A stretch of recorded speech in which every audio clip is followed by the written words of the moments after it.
Yes, of course, the Doors' good old classic too. Riders on the Storm right here at Galaxy 107 FM. It is 1 after 11 o'clock. Finally, we've hit our high of 18 degrees C. Yeah, told you we were going to get there. Tuesday, April 24th, and believe me, I am very, very excited. Manny is joining us out of Nashville, and believe me, I know you love his music. We got some new stuff for you too. Stuff you haven't heard yet, right here in Galaxy. Coming right after these ads.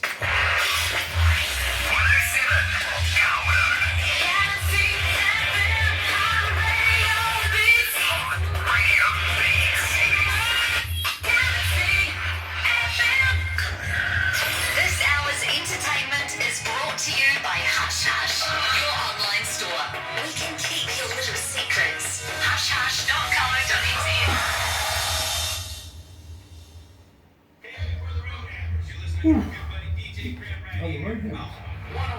FM Galaxy. Yeah, mate. That's a good idea. Cool. So, honestly, my bro, they've given me a book here of your bio. On me? Yeah, on you. When you're done with it, just give me that so I can publish it. Well, I was actually looking for your police record. It doesn't seem to include it. No, not me, man. I'm one of the rare breeds. Oh, nice. Yeah, we don't have too many of them around in our town either. Well, I gotta set a good example to the kids, man. Yeah, that's my goal, to uplift the generation, man. There you go. And I got to be honest, mate, I love the do-rag. I've been wearing this since high school, since my baseball days. I was the only one on the bench who always wore it to the left. So the music came in, I just had the bandana for sweat. Yeah. And that stuck. Believe me, I fully understand. I really do. You guys must be coming into about summertime now. Yeah, it's really, the weather here has been pretty inclement. It's one of those states where the weather's very inconsistent. 5 minutes it's raining, the next minute it's completely sunny, then it's humid, then all of a sudden you're going to get freezing temperatures. Who knows? We used to get that in Auckland. Nice. Yeah, we used to get that in Auckland. That's the biggest city in New Zealand. And really? It just depending on which suburb you were in at what particular time was what the weather's going to be. Right. Tennessee is very, very unpredictable, to say the least. Now we're playing Crazy right now, so I just want to have a little listen to this. Yeah, listen to it. And after this is finished, I'll bring you through to the desk. So I'll Sounds good. just pop you through.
Hey.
That's right, you're right here at Galaxy 107 FM. It is 8 after 11 o'clock, 18 degrees downtown, heading for a high, would you believe? That is it, we're there, we finally did it.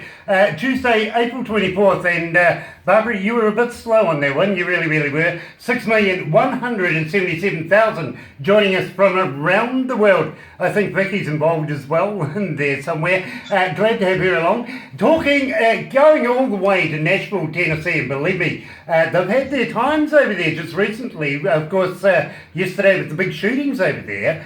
We're glad to see that Manny Cano is joining us. Good morning, good afternoon, good evening over there, Manny.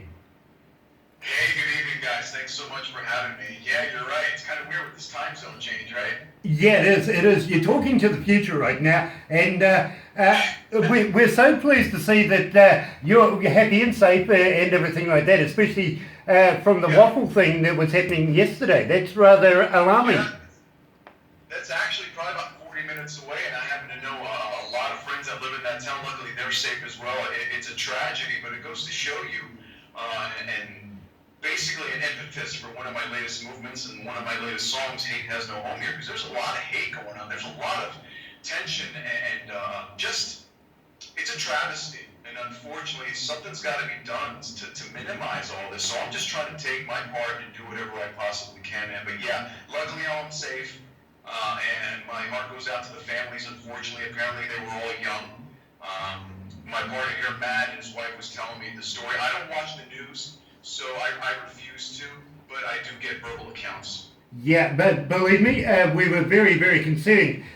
Knowing that you were in Nashville when this happened yesterday, we were having a bit of a chat about it. Of course, we have a number of friends coming out of Nashville, and particularly out of the area that was affected yesterday. And luckily, we've had all of our friends signing in saying, hey, listen, we're fine. But, you know, could there be something done about the gun laws over there? I know it's a very strong subject, but, you know, here in New Zealand, we don't have that problem simply because we don't have weapons to lay our hands on, really, except unless you're going shooting. For instance, up into the bush, go and get yourself a pig or a deer or something wildlife rather than somebody next door.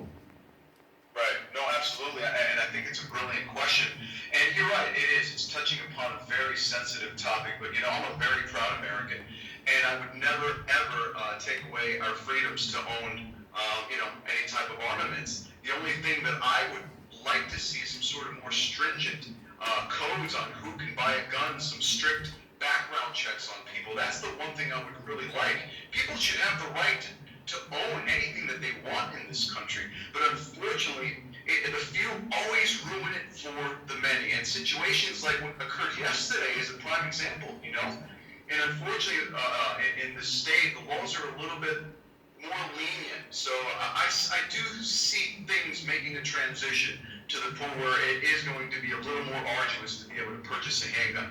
You know, but anyone, go ahead. You know, we here, you really have to jump through hoops to be able to get a license to be able to use it and be very, very responsible. Now, Sure. I don't want to be somebody who's talking about politics and somebody who's talking about gun laws and everything like that, because literally that was what was happening in the news here yesterday, was what was happening in your backyard. Yeah. So we were rather concerned. But you see, let's not take anything away from the accomplishments of an inspirational artist like yourself.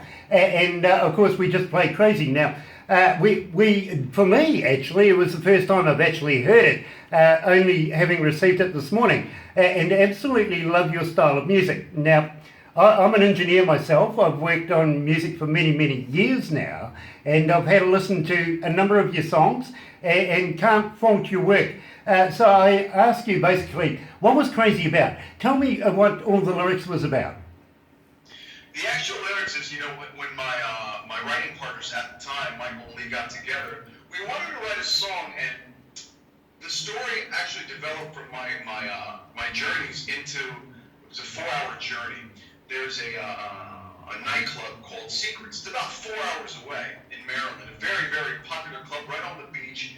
But the drive is so strenuous. It's about 4 hours, and in the middle of the summertime, that 4 hours can dramatically change into 6 because of the traffic issues.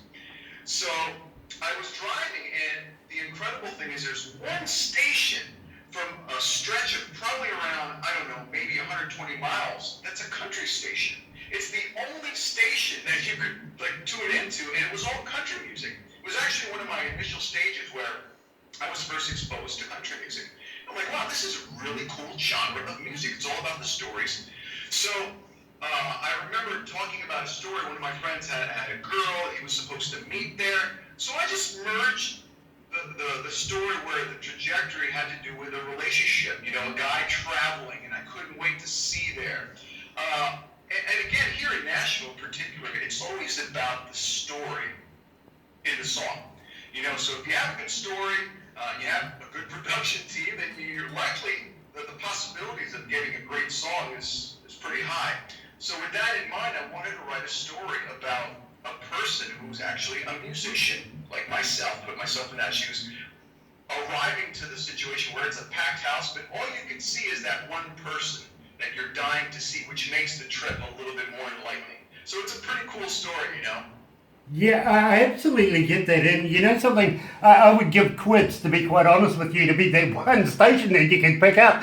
No competition at all. Absolutely love that idea. So brilliant, absolutely stunning, especially for a couple of hundred miles or a couple of hundred kilometres. Love that idea, absolutely. To be honest with you, I wrote that song in about an hour's worth. I literally pulled over and I just started writing lyrics. You know, you get those inspirational moments where you get this drive to write something, and everything, I don't know, I don't want to sound corny, but the planets were aligned, everything was just in perfect perspective, and I saw everything, and I just started writing, and usually those are some of the best songs ever written in time, you know, if it just flows and it's going to turn out well. You know, I fully agree with you. I talk to so many bands and so many singers and artists, and they say, you know, the best song that I ever did was actually written on a McDonald's napkin while I was having lunch. You know, and they have the longevity. If they are done very, very quickly, they can actually last forever.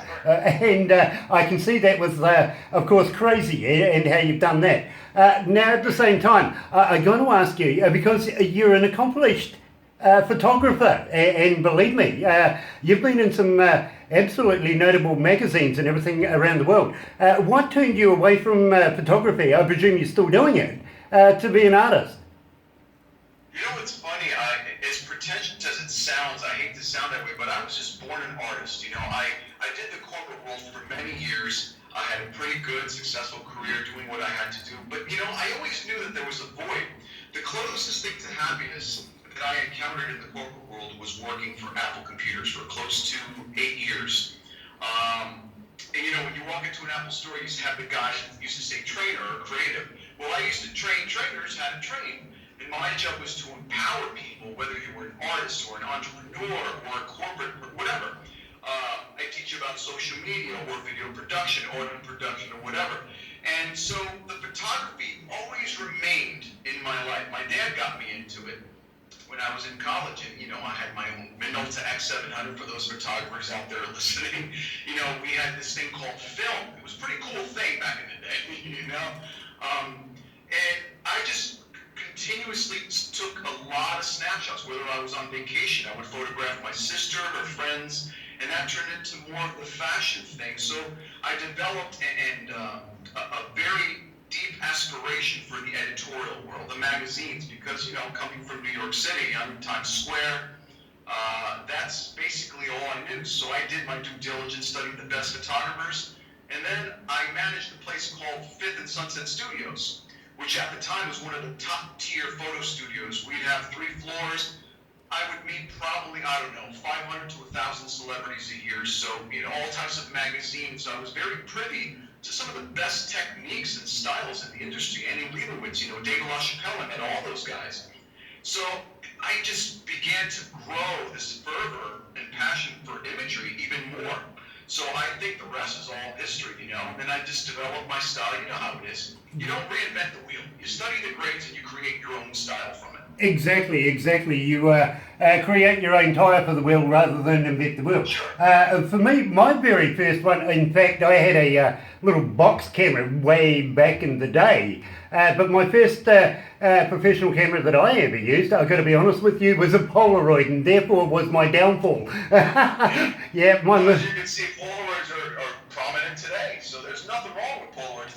It's funny, but in the photo studio before the digital, spectrum came into play, everything was done by Polaroids. That's how they actually did headshots. That's how we did castings, and sometimes some places still do that.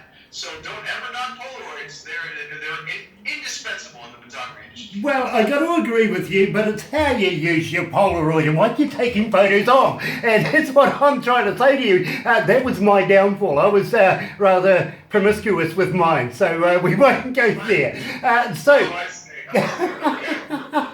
Yeah. I had I'll leave it at that then. Yeah, especially when the wife finds your scrapbook after a while, it gets for a sticky conversation. So I want to talk to you about So Close to You. Now, I heard this for the first time this morning. Absolutely loved it. Now, tell me all about it. So Close to You, again, this whole album, there's a little backstory behind it. First of all, let me tell you about Stratosphere. The title itself came from the show when I was on The Voice. And Pharrell, right before I was voted off the show, Pharrell said, you know what, maybe you should just write an album, make some great music, get a band, tour you. It'll sell millions of copies. So first of all, that's why I titled the EP Stratosphere. The frustrating thing for me is that I never even had a chance to tour it. So that EP is out there, and still nobody knows it really exists because at the time of me launching the EP, I moved here to Nashville for a year. So I was in the intro of making movements, so I haven't really fully boasted the album yet, which is why my PR company, they strongly feel that I should just put 5 more songs and re-release it as an album. And So Close to You is track number 4, if I'm not mistaken. And it's just one of those songs where there's a person in a bar, and we've all had our hardships in relationships. Like, I think 80% of all songs nowadays, or even throughout the course of musical history, it's been written about the doldrums of relationships. And that was just a movie. I pictured a movie about a guy at the bar listening to lyrics. And the opening line is, I love the lyrics to this song. I wish I knew who they were for. So he's listening and reminiscing about his own life and own relationships. And it's funny, but I see the song more as a video than a song itself because it was visual first. Again, the photographer side of me always comes out. But yeah, So Close to You is about a man who still feels this link between his old partner, even though that they are long over. And it's one of those things that sometimes you hold on to. We hold on to memories. There's another line in there that says holding on to the smoke of you. They're just figments that are just remaining, that occasionally creep into your brain, Yeah, especially over a good stiff drink or bourbon. Absolutely, I can fully agree with that, and believe me, I have some residuals from many moons ago that I wish I still couldn't think about, but it does come up from time to time. So, right here at Galaxy107 FM, here's Manny Cano and So Close to You.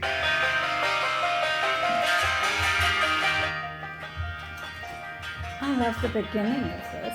Sorry? I love the beginning of it. Yeah, you do. Yeah, Absolutely. I've only heard it I today. do too. It's going to be one of my Are you favourites. comfy there, Manny? I'm great, my friend. Thank you. So it's just an honor to be here with you guys. Thank you. And I'm crazy right now. There's so much going on, but I was really, utterly looking forward to this. Nice.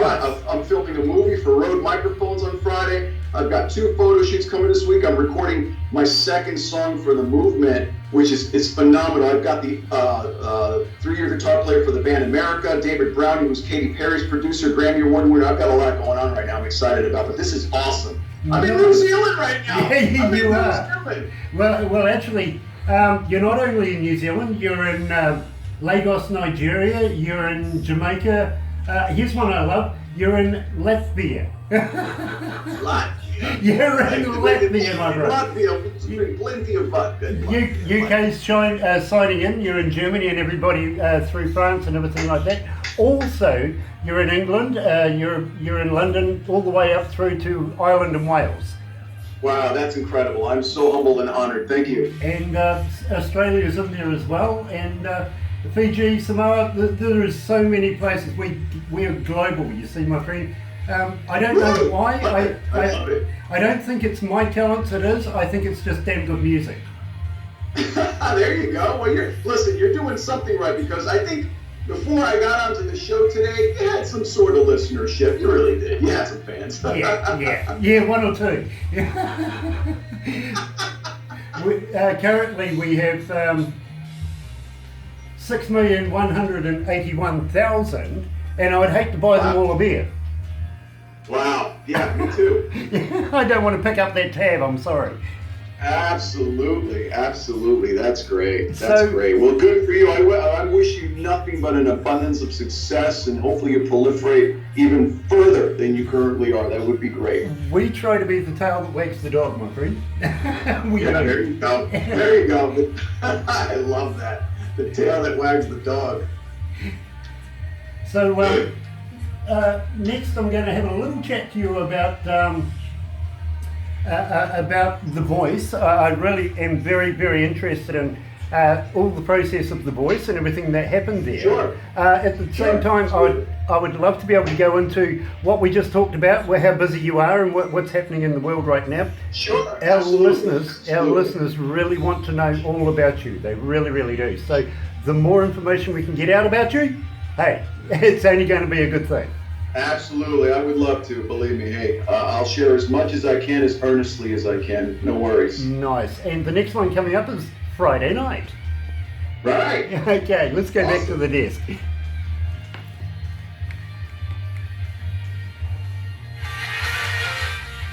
should go to switch over. Headphones.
That's right, you're right here at Galaxy 107 FM, and believe me, absolutely elated to be able to be joined by Manny Cano. Now, let's put this to rest, Manny. Please, give me your interpretation of your last name. I know I say it wrong. No, listen, I'm open to everyone. I mean, you're in New Zealand, I get people in Japan and Brazil, everyone says it differently. I love everybody. If anything, I'm learning different ways to pronounce my name, so it's actually pretty cool, so thank you. But yeah, the way you pronounce it is Cabo, like Cabo St. Lucas, like the actual land. It's a reef of water, but again, it doesn't matter. It's neither here or there. Call me Baldy. Call me guy with glasses. It's fine with me. I'm good. Yeah, I'm pretty much the same. You can call me anything, but please, not late for dinner. Exactly. Yeah, I absolutely... I hear you. Yeah, I absolutely love my food, I've got to be honest with you. Now, Manny, at the same time, we know that you're a very, very talented man in your own rights. But tell us about The Voice. Never met anybody that's ever been on it, and believe me, we'd love to know what the process was. The 4-chair turning, now this is historic. You don't get too many of those, so tell me all about that.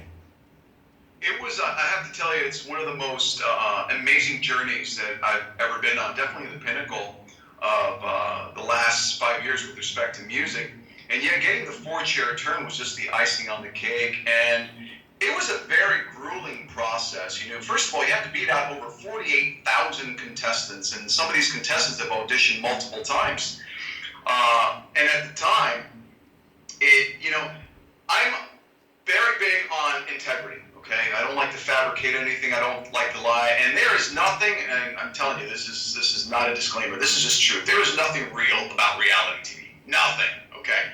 So I'm definitely not one who's going to sit here and fabricate stories about myself, where I come from, or create ruckus within my other counterparts on shows. And that's one of the reasons why I wanted to refrain from being on any one of these shows.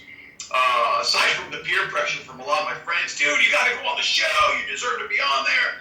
So finally, a really quick aside story. As I get to the door, I'm in New York City. It's like 3 below, miserable. It's like 10 o'clock at night. I'm literally the last audition to go in.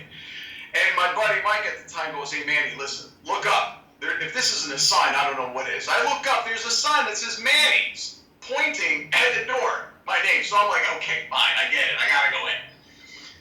So to make a long story short, apparently the interview process was really, really great, and they make you sing a couple songs here and there. I ended up singing close to 6 songs because I sing in Spanish, I sang a little R&B, some rock, whatever. I just went in there having fun. I didn't really care to be on the show, to be honest with you, but for me, it was never about singing. I don't hold on to accolades. I just live in the moment and enjoy the journeys. And when I told the producers that I can't stand these shows, I don't really want to be on there, they started laughing. They're like, well, we appreciate your honesty, but guess what? You're going to LA. I'm like, okay, then I'm going. And it was a total, probably about 6-month process, waiting back and forth, flying back, executive auditions. But it really was. I enjoyed the journey. So much talent that I was able to meet. I'm still lifelong friends with some of them. My roommate James, who lives here, I just took his photographs for his new EP. He's actually traveling to the UK. So you still maintain these great relationships, and that's one thing that I'm utterly grateful for. That's an absolutely fantastic story, and we'd love to know all about you, Manny. At the same time, you've won several awards, including a Juno. How about telling us about that as well? Yeah, I came here on a whim. I usually listen to my gut, and I'm a big risk taker. Always have. I grow my wings on the way down, my friend. I don't think about anything. I just go for it. I try to promote being fearless in life. Listen, we have one life. It's almost impossible to think the percentages of what it takes to even come into existence as a human being. Why not live your life, So I moved here January 13th of 2016. And I left my family and everyone behind, but I said, I need to do this, and I had the support of everyone. Because sometimes you have to take these leaps of faith. And that 4 months that I initially, planned on being here turned into about a year and a half. And in that year, I created a name for myself as a photographer, as a musician, as a humanitarian, as a branding specialist. I'm very big on helping other artists. My philosophy has always been, I want everyone around me to win. Because even if I'm a successful billionaire, it's really lonely at the top when you're a douche. You have to treat people with kindness. My dad always raised me that way. Just be nice. It never costs you anything. And that philosophy, believe it or not, here's a secret, ready? That's the secret to my success. With all of my endorsements, and I'm endorsed by Sennheiser, Nikon, some of the biggest companies in the world. I'm not the best singer, nowhere near the best photographer, not even humanitarian, but I treat people with kindness and I reciprocate when I have to. That's it. And I treat people with love and respect, and it's amazing how far that will take you. So I'm trying to instill that not only in my friends and in my daughter, my family, but in my surrounding peers here as artists. Because everybody wants to be famous, but nobody wants to do the work. It takes a little extra. Let's be realistic, And I'm not doing anything that hasn't been done, but you really have to stay focused, stay committed, and be kind and humble. That's it. That's the secret to my success. That's it. There's no mirrors and smoke, Something, Manny? You and I think so much alike. I got to call you brother man now, to be quite honest with you. Hey, that's cool. Barbara, I'm allowed, absolutely. Well, I got to be honest with you. Now that we've done the interview here at Galaxy, you've become part of the family, and you can call us up anytime you feel like a chat. Thank you, man. Thank you so much. That's humbling. Even if you feel like just, a coffee and a sit down, we'll have a little, what we call a corridor, which is a chat. Jack, what is it? How do you say it? Corridor. Corridor. Yeah. Okay, cool. Yeah, so that's the native Maori term here for talking, basically, in Te Reo, which is the name for the language. Do I get a pad and pen here and start taking notes? What's going on here? Not just yet. But we will have a chat about that very, very shortly. But you're a busy guy right now. Tell us what's going on in your life. I do. I really do. And this is why I wanted, as I alluded to before, you have to stay focused and aligned with your schedule. Like right now, we're doing a small short film that we're shooting this weekend for Rode microphones that I'm really excited. That's why I have this scruff right now. And honestly, I can't wait to shave it off. I don't know how you guys do it. I'm so uncomfortable with it. I'm in that middle stage where it's still like prickly and it's still, but I'm doing that. I'm recording the second song of my 3-song movement for Anti-Hate. Which is incredible. It's actually, I feel strongly, it's probably the best song I have ever written. There's a lot of emotion involved. There's a lot of tension. There's the big tribute to Chris Cornell that's in this song as well.